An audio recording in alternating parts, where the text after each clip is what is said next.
All right, what is going on, everybody? What is popping? It's your boy Armon, and we're back with another video. Get in here, get in here. It's time to get into some things. All right, so. Ice Spice. Ice Spice is back outside performing at Coachella, okay? Now, throwing shots at Lotto. She performed some new music, so Ice Spice is in her bag. She said, just be losing the plot. And that's how I got to the top. And no, I ain't got any ops. Like, why would I beef with a flop? Ooh. Like, let's talk drill. Who bigger than she? Who prettier too?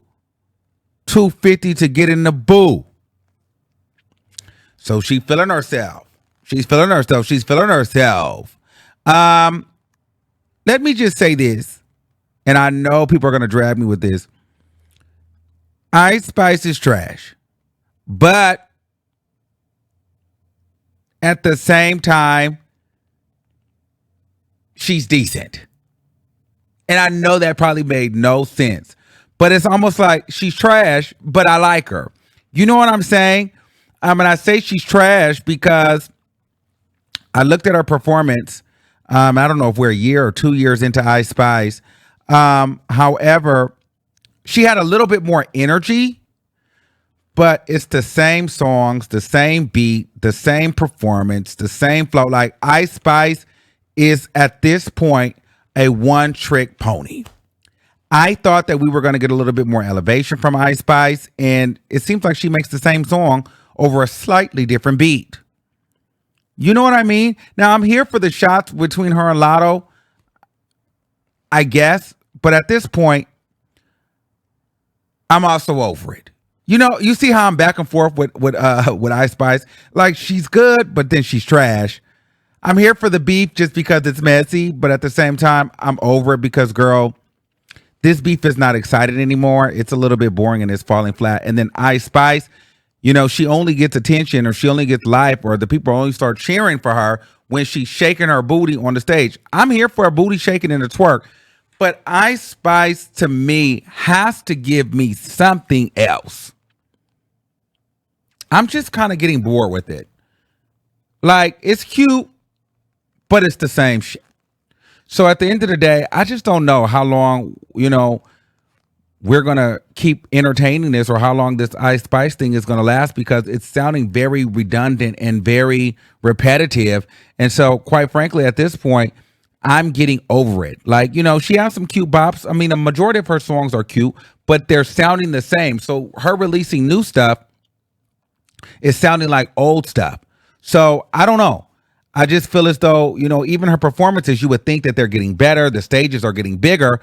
And all of the artists that she's been able to rub elbows with, all of the A-list features she's had and collaborations she's had, you would think that she has gotten some sort of performance element. Now, like I said before, we will give her credit in the energy department. However, the performance element as a whole is one note and trash. Ice Spice needs to step it up in her performance element. She needs to add more to it. And I would like to hear something different from her. It's kind of sounding like the same thing. And to be quite honest with you, I don't feel like, you know, and I was wrong on this. I felt like she was going to be bigger and, you know, more dominating than she is. But I think that the vast majority of us have caught on to the fact that, girl, this is very repetitive. We're bored with it. And it's the same shit, different beat, slightly.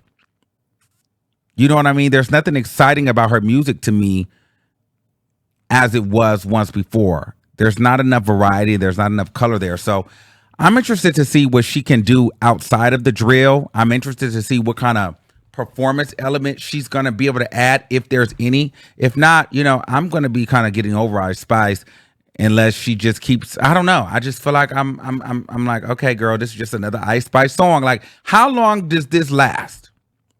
How long are people interested in this? Like, does she drop an album with the same style and then drop a second one and a third one with the same thing? Like, I just don't see it. Maybe she's writing this out until her album drops.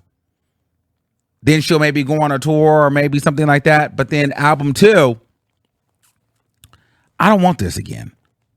And I'm hoping there's an evolution. So we'll be sitting back, we'll be watching. I'll see. As far as her and Lotto, it's like, okay, girl, you dissed Lotto, she dissed you. It went nowhere. Y'all saw each other at the award show, walked past each other. It is what it is. Unless you guys are going to put it on the floor and make it a full direct diss, let's just move on. Diss somebody else. Because the Lotto Ice Spice battle is boring too now. I'm just being honest with you. I'm over it. I don't know about you, but I don't really care about it anymore. Like, unless you say Lotto is trash. But then at the same time, Lotto is such a flop that the diss doesn't even excite the people. You know what I mean? Like, in order for the diss to really stick and be exciting, it's almost like you got to be beefing with somebody worth it. So I don't know. I'm just kind of, oh well, Ice Spice performed again. Same song, different day, same shade, same girl. Is what it is. Now, I also want to get into this. This was an interesting thing. A lot of people were talking about Justin Bieber and what's his face? Jaden Smith hugging up and kissing each other at Coachella. Let's talk about it.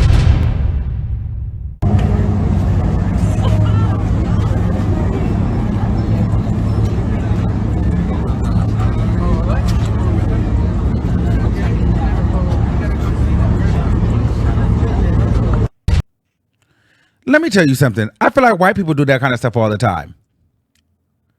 Why is it when a black man is involved or an urbanly white man is involved, like, you know, Justin Bieber, it's automatically gay? I don't think that that's gay. I think that those are two guys that love each other. They have an affinity for one another. They've known each other for many, many years, and they have respect for each other, and they're goofing around and having fun. That's his brother. He loves them, and they have that relationship. You know, outside of me being gay, I do have a relationship with some of my friends where I'm really touchy-feely. I kiss all my friends on the cheek, and honestly, I be out at the club, and I know that they hate it. I be kissing my friends on the cheek. I kiss people, my associate, and they be like, damn, your kisses is wet. That don't mean I want to, but it just means I love you. What you doing, bitch? Okay, I miss you. Let me dance on you. Hey, me. You know, whatever. That's just our little way of saying hello because I love you. We have a really great relationship. I just think that it's unfortunate that, you know, women can do these things, but then when men do it, it's always a problem. It's always blown out of proportion, or it's always seen as gay, which means men are not able to show affection for one another because women in the general public are always going to judge them. This is why you have so many down low people, and you also have some, like, you have that hyper masculinity where you make men feel uncomfortable to be vulnerable about their feelings and to show emotion and affection. And I just don't think that it's fair, and I don't think that it's right, and I don't want to judge these guys. I thought it was cute. But hey, what do I know? I'm a gay man, so you guys probably think that, you know, there's a problem. But I don't see anything wrong with the little brotherly love, especially when you have white frat brothers that do this kind of stuff all the time. They literally go and masturbate together and, you know, touch each other's balls and all kind of stuff. But that's seen as goofing around when it's white guys. But if it's anybody that, you know, represents as urban, our urban community always tries to demonize affection between two men. And I just hate it. It's disgusting. And it just goes to show that homophobia runs rapid in our community, and this obsession with men's sexuality, people just can't seem to get over it. And I really wish that they would. So, you know, those are my thoughts on that. I wish people would get over it. Let these people mind their business. They're having a great time. I love to actually see the interaction with them too. I don't feel like Justin Bieber is gay. I don't feel like Jaden Smith is attracted to Justin Bieber in a way. I feel like that he loves him as a friend, as a brother. They have a really close relationship, and it is what it is. And I think that people should, you know, let these people live their lives, because why are we so focused on two friends hugging each other? They probably haven't seen each other for a while, or maybe they have, but they were just sharing a fun, cool moment. And I don't know. I just think that it's kind of trash that we always have to try to drag sexuality into everything, especially when things make us feel uncomfortable. And so I wish that people will focus on things that matter and actually be happy that, you know, these two brothers, these two friends are showing love to each other and, you know, showing respect to each other in a way. And here's the thing, guys, whether you guys want to admit it or not, men do this all the time. But see, the problem is the public will make men hide it, and that just becomes so toxic. This idea of toxic masculinity always ends up having to become a thing because we create it as a society, especially within urban communities. And I wish that we would stop. So let me know what you guys think in the comments below. Until next time, keep that same energy. We'll see you soon. Peace out.